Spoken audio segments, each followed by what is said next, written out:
हम DPP2 के solution की बात करते हैं यहाँ। क्वेश्चन नंबर 1 अगर आप देखो तो बच्चे सवाल पढ़ें आप। Energy E is stored in a parallel plate capacitor C1 है।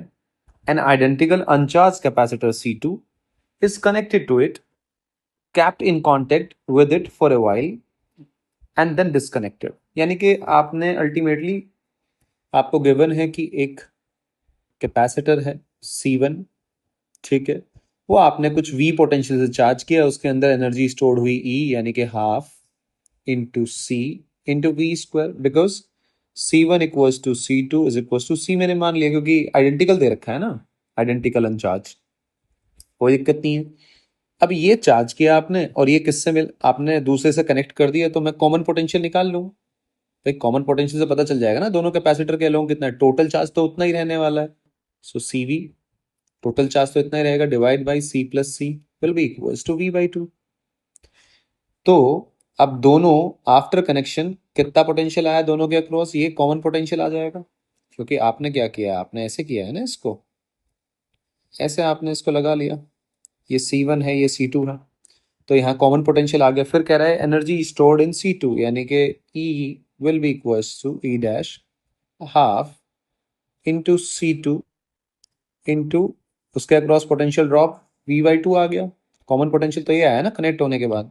सो E dash will be equals to half into C into V square by 4। So 1/4 half CV square, इसको मैं E लिख सकता हूँ, तो E/4 will be the answer. तो पहला हो गया आपका। सेकंड वाले की तरफ चलते हैं, ये थोड़ा अच्छा सवाल है, लॉजिकल सवाल है और बिना पेन उठाने वाला सवाल है। स्फेरिकल कैपेसिटर, ठीक है, in which region electrical energy will be zero. देखो इसको ग्राउंड किया तो यहाँ का पोटेंशियल जीरो, इनफाइनाइट का तो जीरो होता ही है, तो अगर डेल्टा V जीरो है तो E जीरो होगा। जब यहाँ इलेक्ट्रिक फील्ड ही नहीं है तो इस रीजन में कोई एनर्जी स्टोर्ड नहीं होगी। लॉजिक आया समझ में आपके? मतलब अगर यहाँ V जीरो है सो V इंफिनिटी पे भी जीरो, यानी कि डेल्टा V जीरो यानी कि E जीरो होगा, क्योंकि dr तो जीरो हो नहीं सकता। डेल्टा V क्या होता है, E डॉट dr तो इनके बीच का वो डिस्टेंस है, डिस्टेंस थोड़ी ना जीरो होगा, तो ये भी नहीं। तो या एक तो ये रीजन आ गया। दूसरा एक अंदर वाले रीजन आप देखो, ये जो अंदर वाला रीजन आप देख रहे हो ये R स्फेरिकल कैपेसिटर है ना, तो ये अंदर तो क्या होता है, E जीरो होता है, तो यहाँ भी कोई एनर्जी स्टोर नहीं होगी, खाली इस रीजन में होगी। यानी कि इसका आंसर आएगा बोथ 1 एंड 2। रीजन ये वाला रीजन बिल्कुल, यानी कि बोथ 1 एंड 2। तो आप कौन सा टिक करेंगे? Third option. ठीक है जी, लॉजिक। तो हम थर्ड क्वेश्चन की तरफ चलते हैं। ए पैरेलल प्लेट कैपेसिटर जिसकी कैपेसिटी है इतनी, तो एक बार यहाँ बना लें हम। ये कितना है जी, 2 माइक्रोफैरड का है। Dielectric salt of constant K is equal to 5 inserted, यानी कि आपने इसके अंदर इंसर्ट कर दिया K इज इक्वल टू 5। फिर इसको चार्ज किया आपने, कितने से किया आपने, V is equal to 100 volt से चार्ज किया, तो चार्ज कितना है इसके ऊपर, KC इंटू V। भाई तो कितना हो गया, 5 इंटू 2 इंटू 100, तो कितना हो गया जी ये 1000 माइक्रोकोलाम। इतना चार्ज इसके ऊपर आ गया। आपने इसको फिर आइसोलेट कर लिया, आइसोलेट मतलब मेट्रीमेट्री सब हटा दी, तो प्लस क्यों माइनस क्यों। फिर आपने डाइलेक्ट्रिक जो ये डाइलेक्ट्रिक आपने डाल रखा था इसको आपने बाहर निकाल दिया। ये कह रहा है what is the new potential difference if the dielectric is remove. तो डाइलेक्ट्रिक रिमूव किया आपने, इसको रिमूव कर दिया, रिमूव करके खाली क्या बचा, बस ये दो प्लेट बची, प्लस क्यू माइनस क्यू। भाई डाइलेक्ट्रिक रिमूव किया है, चार्ज थोड़ी ना चला जाएगा। जब चार्ज नहीं जाएगा तो कैपेसिटेंस कितनी बची, डाइलेक्ट्रिक निकालने का मतलब है आपने ज्योमेट्रिकल कॉन्फ़िगरेशन चेंज कर दिया है। इस ज्योमेट्रिकल कॉन्फ़िगरेशन का कैपेसिटेंस तो चेंज हो चुका है, तो यानी कि delta V will be equal to Q by C. Q कितना है, 1000 माइक्रोकोलाम डिवाइड बाई सी कितना है, 2 माइक्रो फैरड। फैरड तो कट कुटा के आएगा आपका 500 वोल्ट। तो ए का तो ऑप्शन आंसर आया आपके पास 500 वोल्ट। ठीक है जी। अब दूसरा, how much work done is required to remove the slab. देखो वर्क डन तो सीधा है U final minus U initial, कि फाइनल कितनी पोटेंशियल एनर्जी बची और इनिशियल निकलने के बाद। तो फाइनल देख लो एक बार, तो चार्ज तो सेम ही रहने वाला है, तो Q square by 2c minus initial कितना था, क्यू स्क्वायर बाई 2 इंटू के सी। के टाइम्स हो गया था ना इनिशियली, तो के टाइम्स था, चार्ज तो उतना ही रहने वाला है। तो ये कितना हो जाएगा, Q square by 2c 1 - 1/k, यानी कि ये आपका आ गया, अगर आप इसको देखो क्यू स्क्वायर, यानी कि क्यू की वैल्यू आप रखो यहाँ पे, कितना आ जाएगा हमारे पास, क्यू 1000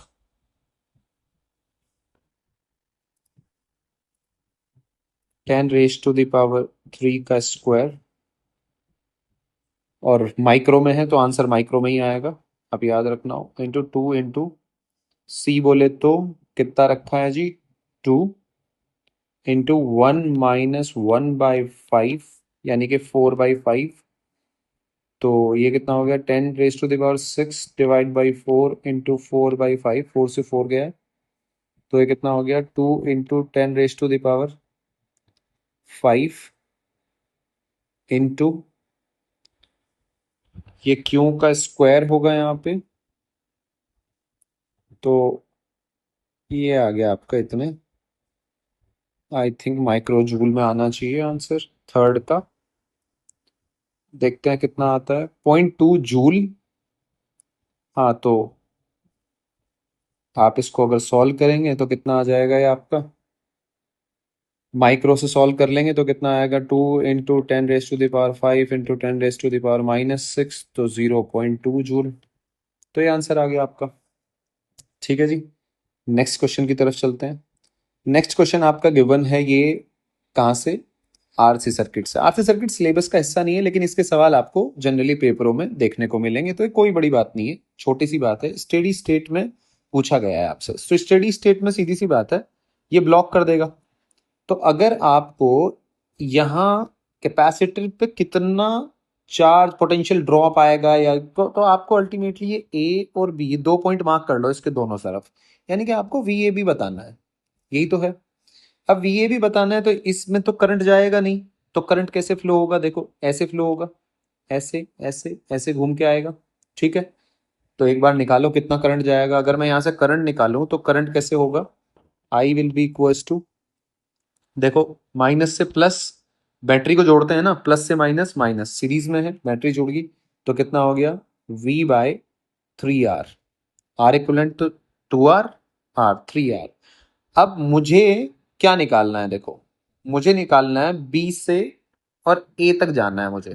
तो आप एक काम करो ना, मुझे जब पता चली गया है कि ये ऐसे प्लस माइनस, मैं यहीं से चल देता हूं ए से। आप किरचॉफ लॉ लगाओ, KVL, so V A plus minus V, minus plus V, minus plus I कितना है, V/3R इंटू आर। ऐसे चल रहा हूं मैं, ए से चला माइनस से प्लस, प्लस से माइनस, सॉरी माइनस वी, फिर ऐसे आया माइनस से प्लस, प्लस वी, माइनस से प्लस, बाद वाला साइन लेते हैं, आई इंटू आर इक्वल्स टू, पहुंच गया मैं वी बी पे, तो ये कट गया, आर से आर गया, so V A minus V B क्या आया बच्चे मेरा, V/3, सिंपल। अगर आपसे चार्ज पूछ लेता हो स्टेडी स्टेट में, तो Q is equal to C delta V, तो यानी कि कितना हो जाएगा, CV/3। तो एक ये भी क्वेश्चन आ सकता है, एक्सटेंडेड, बस इसको एक्सटेंड कर दिया थोड़ा। अगले वाला देखो आप, calculate energy stored in capacitance C1 and C2। ठीक है जी, calculate energy stored in capacitance C1 C2। तो पहले पोटेंशियल का डिवीजन कर लो, कुछ देखते हैं, पता लगता है 0, तो यहाँ कितना आया 10, यहाँ भी कितना है 10, यहाँ 0 0, तो यहाँ कितना है 6, यहाँ भी कितना है 6, तो ये तो सब कुछ पता चल गया। अगर मैं C1 की बात करूं, तो यहाँ U कितना आ जाएगा, हाफ इंटू C बोले तो 3 इंटू पोटेंशियल डिफरेंस कितना बन रहा है, 10 और 6, यानी कि 4, 4 का square will be equals to 3 into 8, 24 micro joule. C2 के अक्रॉस देखो, U2 हाफ इंटू 2 इंटू 6 का square will be equals to 36 micro joule. Answer, ये तो और भी सिंपल हो गया। तो पोटेंशियल का डिवीजन भी आपको आना चाहिए, पहले पोटेंशियल डिवीजन करके ही सर्किट में देखना चाहिए, चाहे रेजिस्टेंस वाला हो चाहे कैपेसिटर वाला हो। अगली बात, एक capacitor store charge 50 microcoulomb charge, ठीक है, when connected across A battery, ठीक है, when the gap between the plate is filled with dielectric. आपने क्या किया, आपने ऐसे है, इसके ऊपर इतना चार्ज है, कैपेसिटेंस सी मान लो, आपने फिर इस गैप को फिल कर दिया के से। तो क्या कह रहा है ये लाइन अगली इंपॉर्टेंट है, ए charge 100 microcoulomb flows through the battery, यानी कि 100 माइक्रोकूलम ओवरफ्लो हो गया, यानी कि टोटल चार्ज कितना हो गया इसके ऊपर, 150 माइक्रोकूलम। डाइलेक्ट्रिक कांस्टेंट बताया है।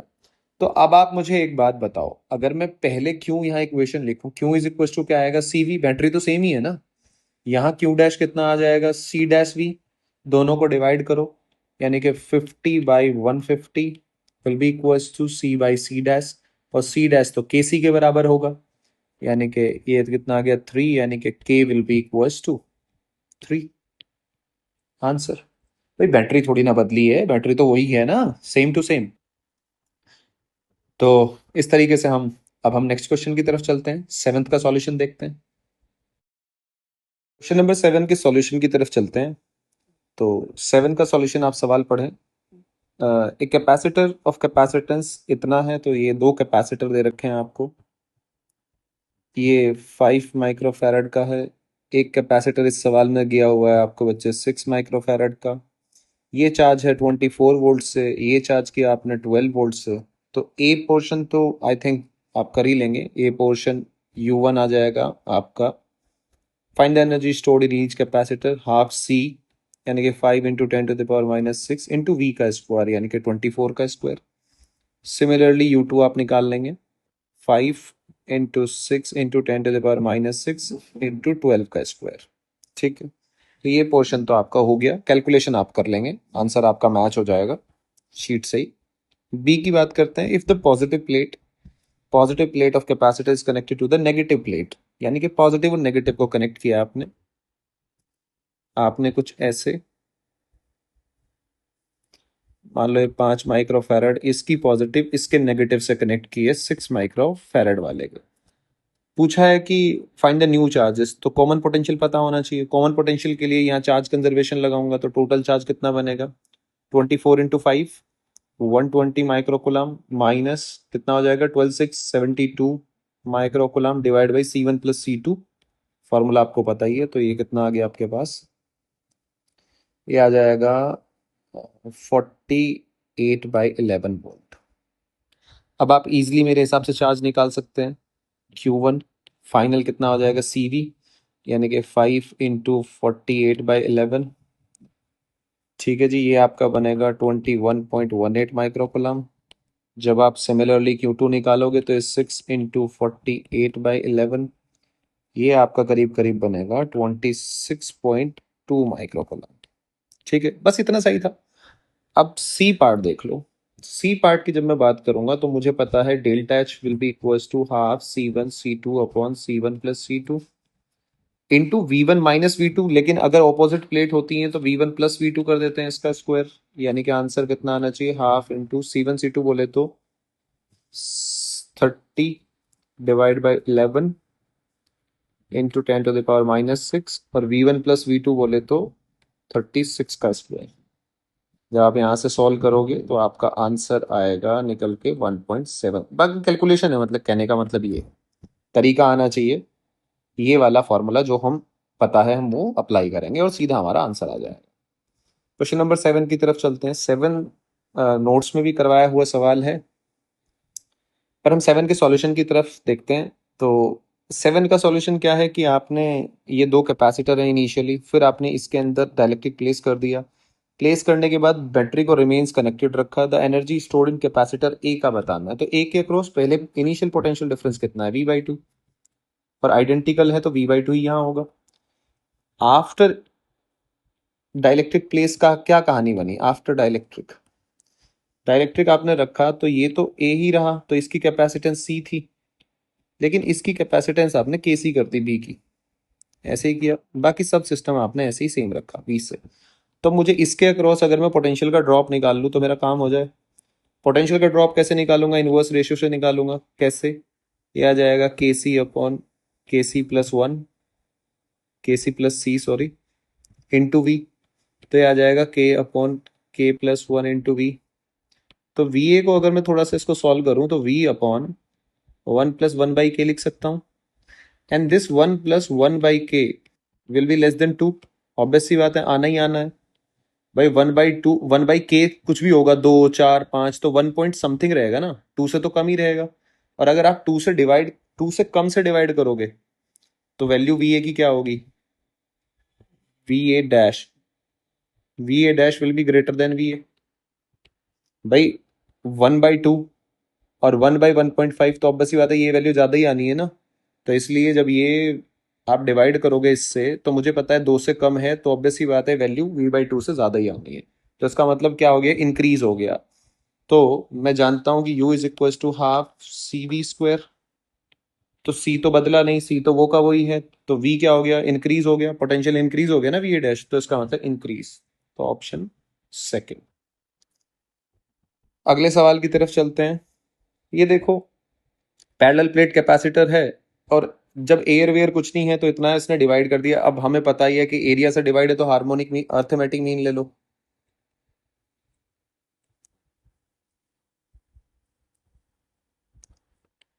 ए एम ले लो, अर्थमेटिक मीन। तो अर्थमेटिक मीन जब आप लोगे तो ये क्या हो जाएगा, K one plus K two divide by two, K equivalent आ गया, which will be equals to, कितना है K one, two plus four by two will be equals to three, यानी कि C dash will be equals to हो जाएगा three C, यानी कि थ्री इंटू टेन, कितना आया बच्चे, 30 micro farad. Option two, nine का। क्वेश्चन नंबर 10 की बात करते हैं। ये टू डायलेक्ट्रिक स्लैब इसने गिवन है, ऐसे ऐसे प्लेस कर रखी है। ये पूछ रहा है dielectric slab constant K1 same thickness, parallel plate capacitor, ये रिलेशन दे दिया। Potential difference across the slab is V1 और V2। तो भैया पोटेंशियल डिफरेंस आप स्लैब का कैसे लिखते हो, जब मैं डेल्टा भी लिखता हूँ तो कैसे लिखता हूँ मैं, ई not by K one into D by three. पहले वाली स्लैब का तो ये हो गया। डेल्टा V2 लिखूंगा तो क्या लिखूंगा, E not by K two into D by three. Divide कर दो तो ये आ जाएगा delta V1, delta V2 will be equals to बच्चे K two by K one, और K two by K one आपको ऑलरेडी गिवन है कितना बच्चे, वन बाई टू। तो आप यहाँ delta V1 by delta V2 कितना लिख दोगे, वन बाई टू। तो ये कितना हो जाएगा, two V1 will be equals to V2। तो ऑप्शन थ्री आपका आ जाएगा। 10 हो गया। क्वेश्चन नंबर 11 के सॉल्यूशन देखते हैं। When the slab of dielectric medium is placed between the plate of parallel plate capacitor which is connected with battery, then electric field between the plate in comparison with earlier field। कहना ये चाह रहा है ये कि ये मान लो आपका कैपेसिटर है, सी कैपेसिटेंस कुछ ऐसे है, ठीक है जी। फिर आपने क्या किया, फाइनली यहाँ डायलेक्ट्रिक के कुछ प्लेस कर दिया, सिस्टम सेम रखा, कोई बदलाव नहीं, ठीक है, एक केसी हो गया। अब ये पूछ रहा है आपसे कि इलेक्ट्रिक फील्ड बताओ, अगर यहाँ E1 था तो यहाँ कितना होगा। देखो बच्चे, इलेक्ट्रिक फील्ड मुझे पता है, जब ऐसे सिस्टम आता है तो मैं ऐसे कंपेयर करता हूँ, delta V by D. Potential difference क्या पहले भी V ही था, बाद में भी V ही है, क्योंकि बैटरी सेम है, तो यानी कि पोटेंशियल इसके अक्रॉस अगर मैं कहूँ तो जीरो V, यहाँ भी जीरो V, तो यहाँ भी V जीरो, यानी कि पहले भी V ही था पोटेंशियल डिफरेंस, अब भी पोटेंशियल डिफरेंस सेम है, डिस्टेंस सेम है, आपने कैपेसिटर में कोई चेंज नहीं किया, इसका मतलब इलेक्ट्रिक फील्ड भी क्या रहने वाला है, सेम, सिंपल। 12 वाले में इसका आंसर क्या है ना, ये बड़ा अच्छा सवाल है, बहुत अच्छा सवाल है, तो इसको हम प्रॉपर समझेंगे। देखो, ये हम इसका जो जवाब देंगे, मुझे पता है कि जो एनर्जी होती है वो क्या होती है, energy density half epsilon not E square into d V. समझ गए आप, कितने वॉल्यूम में फैली गई है डेंसिटी, ये जनरल फॉर्मूला होता है। अगर मैं वॉल्यूम की मल्टीप्लाई कर दूं तो जैसे कैपेसिटर में भी हाफ सी वी स्क्वायर आ गया था ना निकल के, ऐसी एनर्जी आ जाएगी। तो अब ये स्फेरिकल कैपेसिटर है, तो पहले मैं डिस्ट्रीब्यूशन कर लेता हूं। देखो, ये पॉजिटिव चार्ज है तो यहाँ माइनस क्यू अपीयर होगा और यहाँ प्लस क्यू अपीयर होगा, तो यानी कि ये इलेक्ट्रिक फील्ड ऐसे होगा इधर, तो यहाँ होगा, यहाँ होगा ऐसे। फिर अगर क्यू यहाँ है तो यहाँ माइनस क्यू होगा, यहाँ बच्चे प्लस क्यू होगा। बाहर तो इलेक्ट्रिक फील्ड जीरो होगा, उसी लॉजिक से अगर पोटेंशियल जीरो है यहाँ पे, इनफाइनाइट का जीरो है, वी इनफाइनाइट का जीरो, तो डेल्टा वी जीरो, जो हम कंडक्टर में प्रॉपर्टी लगाते हैं, ई जीरो होगा। तो बाहर तो चार्ज का मतलब ही नहीं है, तो इलेक्ट्रिक फील्ड भी नहीं होगा, तो अल्टीमेटली माइनस क्यू यहाँ आ जाएगा। तो कुछ ऐसे होगा, यहाँ पे है फील्ड और यहाँ पे है फील्ड, बाहर कोई इलेक्ट्रिक फील्ड नहीं होगा। फिर मैं इधर आ जाता हूँ, सिमिलरली ये बाहर पॉजिटिव चार्ज यहाँ फैला हुआ है तो बाहर होगा फील्ड, ठीक है, पॉजिटिव चार्ज है। और अंदर चार्ज आएगा ये नेगेटिव। ये आपको याद ही होगा जब हम निकालते हैं वी ए का पोटेंशियल जीरो करके, तो अगर मैं यहाँ पे क्यू डैश मान लूं तो K Q dash by A plus K Q by B would be equals to zero. तो बच्चे क्यू डैश की वैल्यू कितनी आ जाती है यहाँ, B minus A by B into Q. A छोटा है बी से, तो क्या मैं यहाँ से कह सकता हूँ क्यू डैश जो होगा, जो इंड्यूस होगा, जो चार्ज इंड्यूस हुआ है वो कितना होगा, क्यू डैश होगा, और वो क्यू से कम होगा मैग्नीट्यूड में। अब बात करते हैं इधर वाले की। तो यहाँ आपने चार्ज यहाँ दे रखा है। अब बाहर वाले चार्ज का अंदर ना कुछ आपने ग्राउंड किया, कोई कंडीशन नहीं है, तो अंदर तो इलेक्ट्रिक फील्ड जीरो होगा, कोई मतलब नहीं है, तो बाहर ही चार्ज फैला होगा, तो फील्ड भी बाहर ही होगा। अब आप मुझे एक सिंपल सा लॉजिक दो और मैं एलिमिनेट करता हूं चीजें। एनर्जी स्टोर्ड मतलब एनर्जी तो किसके अंदर है, फील्ड के अंदर होती है, तो ये एनर्जी डेंसिटी इनटू वॉल्यूम की मल्टीप्लाई कर दूं तो मुझे एनर्जी मिल जाएगी। आप ये देखो, अगर मैं फोर वाले की बात करूं तो फोर वाले में और थर्ड वाले में कंपैरिजन करो, देखो यहां फील्ड अंदर भी है और यहां बाहर भी है, ठीक है। तो यहां यहां तो एनर्जी सेम है भाई, यहां तो बाहर चार्ज क्यों है, बाहर यहां भी चार्ज क्यों है, तो जितने स्पेस में आप ये इनटू मल्टीप्लाई करोगे, जितना भी वॉल्यूम है बाहर, वो मान लो यहाँ बाहर एनर्जी E1 है तो यहाँ भी E1 है, लेकिन अंदर तो यहाँ जीरो है, लेकिन यहाँ कुछ तो E2 है, तो E1 प्लस E2 यानी कि ज्यादा होगी, तो ये तो हो नहीं सकता। क्या आपको लॉजिक समझ में आया, ये तो हो नहीं सकता, ठीक है। अब कंपेयर करते हैं किसको, इसको और इसको कंपेयर कर लेते हैं। देखो जी, यहां तो बाहर ही जीरो है, तो ये भी नहीं हो सकता, यहां तो E1 ही गायब होगी। इसके पास बाहर वाले में E1 एनर्जी तो है, अंदर E2 है। यहां इसके पास E1 है, यहां इसके पास E2 है, ऐसे कंपेयर कर लेते हैं हम। तो ये तो हो नहीं सकता क्योंकि E1 ही नहीं है इसके पास, तो E1 एनर्जी कम होगी।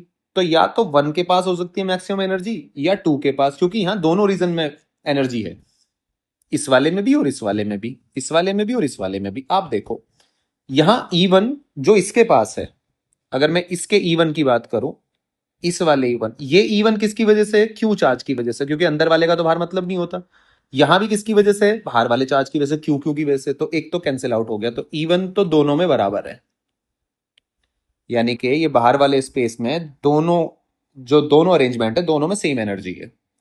अब बात करते हैं अंदर वाले पे, बात करते हैं किस पे, अंदर वाले पे, ठीक है।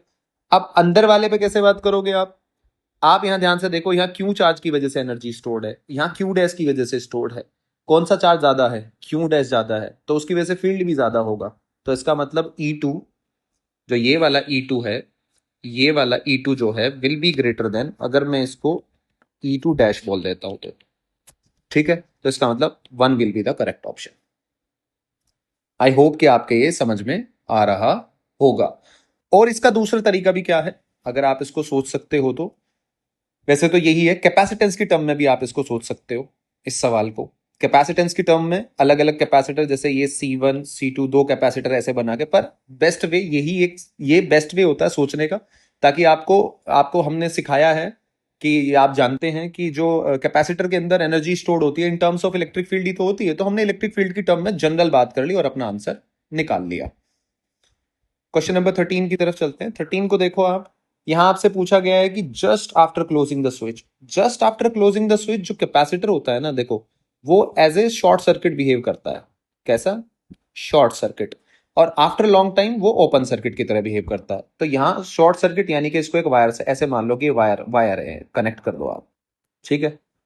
ये जैसे ही कनेक्ट किया तो यहाँ पे जीरो पोटेंशियल, यहाँ पे समथिंग वी मान लो, यहाँ पे वी, यहाँ पे वी, यहाँ पे वी, ठीक है। जब आप इसको रीड्रॉ करोगे, तो रीड्रॉ करो इसको, तो रीड्रॉ करके आपको पता चलेगा कि जो आपका करंट है, तो अगर मैं इसको थोड़ा सा रीड्रॉ करूं, आपको तुरंत दिख जाएगा, समझ में आएगा फिर।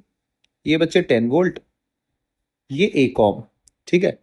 और आप यहां आ जाओ, तो यहीं से मैं तीनों को कनेक्ट कर लेता हूं ऐसे। भाई पोटेंशियल सेम है तो सेम जगह लगा लूं, क्या दिक्कत है, यही तो है ना। दो दो दो, दो दो दो, और ये तीनों यहाँ एक जगह कनेक्ट है, कर लिए मैंने एक जगह कनेक्ट, ठीक है।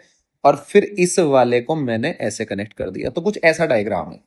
तो अब वही वाली बात होगी, ये तो गया, यहाँ तो कोई करंट नहीं जाएगा, कंजर्वेशन ही फॉलो नहीं करेगा, चार्ज एंटर करेगा, अगर चार्ज यहाँ से एंटर किया तो बाहर कैसे निकलेगा, तो इसका मतलब यहाँ कोई चार्ज नहीं जाएगा, क्योंकि conservation of charge he follow नहीं करेगा, चार्ज सारा यहाँ जाएगा। तो इसका मतलब पी क्यू में कोई चार्ज नहीं जाएगा, सॉरी कोई चार्ज फ्लो नहीं करेगा, यानी कि करंट फ्लो नहीं होगा। So option 4 will be the correct. Find out the capacitor shown. अब ये तो आप ध्यान से देखो तो मुझे अल्टीमेटली ये निकालना है बच्चे, इसके अक्रॉस पोटेंशियल ए बी निकालना है, यानी कि दो के अक्रॉस पोटेंशियल ड्रॉप निकालना है V2। सिंपल सी बात है, इसको भूल जाओ, क्योंकि अब तो ये किस काम आने वाला है, Q is equal to CV के। ठीक है, find the amount of charge steady state में। तो अब ध्यान से देखो, इसको जब आप भूल गए, 2 और 3 5 सीरीज में, 5 और 5 पैरेलल में, 2.5 2.5 और 0.5 यहाँ है, तो कितना हो गया 3। यानी कि करंट कितना आएगा इसमें, I will be equals to 6/3 will be equals to 2 ampere, यानी कि यहाँ से 2 एम्पियर करंट चला। तो मैं कह सकता हूँ जो यहाँ पे रेजिस्टेंस है इसमें कितना ड्रॉप आया होगा, 1 वोल्ट का। तो बाकी बचा हुआ ड्रॉप यहीं तो आया होगा इसके अक्रॉस। ठीक है, कितने का ड्रॉप आया होगा, 0 का और 5 का। 5 वोल्ट का ड्रॉप यहाँ आया होगा। भाई सीधी सी बात है, 1 वोल्ट इसने ले लिया तो बचे हुए रेजिस्टेंस के अक्रॉस सारा ड्रॉप चला जाएगा। और ये बचा हुआ कितना है, आपने जब निकाला था तो ये कितना था तुम्हारा 2.5। क्या आप मेरी बात समझ पा रहे हैं? तो 2 एम्पियर जब यहाँ से जाएगा तो कितना है, 5 ही आया ना। और ये तो हम सीधा भी कह सकते हैं, अब डिवीजन कर लो, तो यहाँ कितना आएगा, 2 वोल्ट, 3 वोल्ट। तो Q इज इक्वल टू क्या हो गया, 2 into 5 will be equal to 10 microfarad. So 14 का जो आपका आंसर बनेगा वो थर्ड ऑप्शन बनेगा। 15 की बात करते हैं। इसमें जो 15 DPP में कैपेसिटर वाला सवाल है, जो ये इसमें मैंने कुछ सवाल मैं छोड़ रहा हूँ, क्योंकि हमारे नीट के सिलेबस में अब नहीं आते ऐसे, मैंने डाल दिए थे, पर ठीक है आप इसको छोड़ सकते हैं। यहाँ वैसे तरीका बता देता हूँ, ये R इक्विवेलेंट निकाल लो और tau is equal to RC होता है, सिंपल। फिर आप जब इसकी बात करते हैं तो यहाँ भी जब आप इक्वेशन लिख के निकाल सकते हैं आंसर। 17 का जो आंसर होगा, Q is equal to Q0 1 minus e⁻t/RC। RC होता है तुम्हारा टाइम कांस्टेंट टाउ। तो ये आपसे कह रहा है कि in what time will the capacitor collect 10% of final charge. ये वो चार्ज है जो वो कितना 10%, यानी कि Q0 का 10% will be equal to Q0 1 minus e⁻t/टाउ। तो यहाँ इक्वेशन पुट करके आप वो चार्ज निकाल सकते हो कि फाइनल कितना एम्पियर हुआ। अब 16 वाले की बात करते हैं, देखो जी।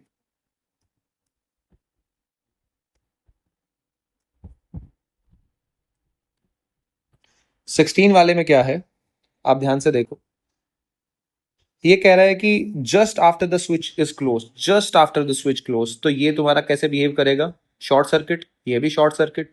तो जब ये शॉर्ट सर्किट की तरह बिहेव करेगा तो इसको शॉर्ट सर्किट की तरह बिहेव कराओ, यानी कि यहाँ का भी पोटेंशियल V, यहाँ का भी पोटेंशियल V, तो यहाँ कोई करंट नहीं जाएगा, यहाँ भी कोई करंट नहीं जाएगा, सारा करंट ऐसे पास होकर ऐसे चला जाएगा, यानी कि इसी से पास होगा 3 ampere. So 3 ampere 0। I hope कि आपके ये समझ में आ गया होगा। अब थोड़ा सा अगर मैं 17 इसका, चलो इसका भी पूरा लिख देते हैं हम सॉल्यूशन। इसका सॉल्यूशन कितना आएगा, अगर आप 17 की बात करो तो ये आएगा कैपेसिटर चार्ज फ्रॉम सेल।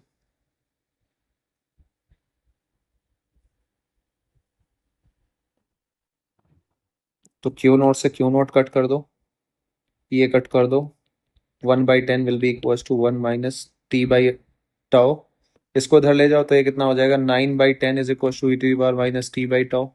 दोनों तरफ का नेचुरल लोग ले लो, तो ये कितना हो जाएगा बच्चे तुम्हारा ln 9/10 will be equals to minus t/tau.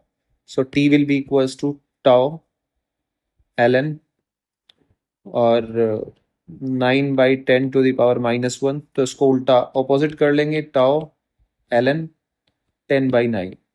ये इसका आंसर बनेगा, यानी कि ऑप्शन कौन सा है, 10/9 थर्ड। तो 17 का थर्ड। तो इस तरीके से हम इसके सारे जवाब दे सकते हैं। तो आई होप ये DPP मैंने सारी डिस्कस कर ली है, आपके हर एक सवाल समझ में आया होगा। हम नेक्स्ट DPP अभी मिसलेनियस में एक डालूंगा, नेक्स्ट DPP डिस्कस करेंगे नेक्स्ट लेक्चर के बाद। नेक्स्ट लेक्चर में इस चैप्टर पूरा कंप्लीट हो जाएगा। पढ़ते रहिए, मुस्कुराते रहिए।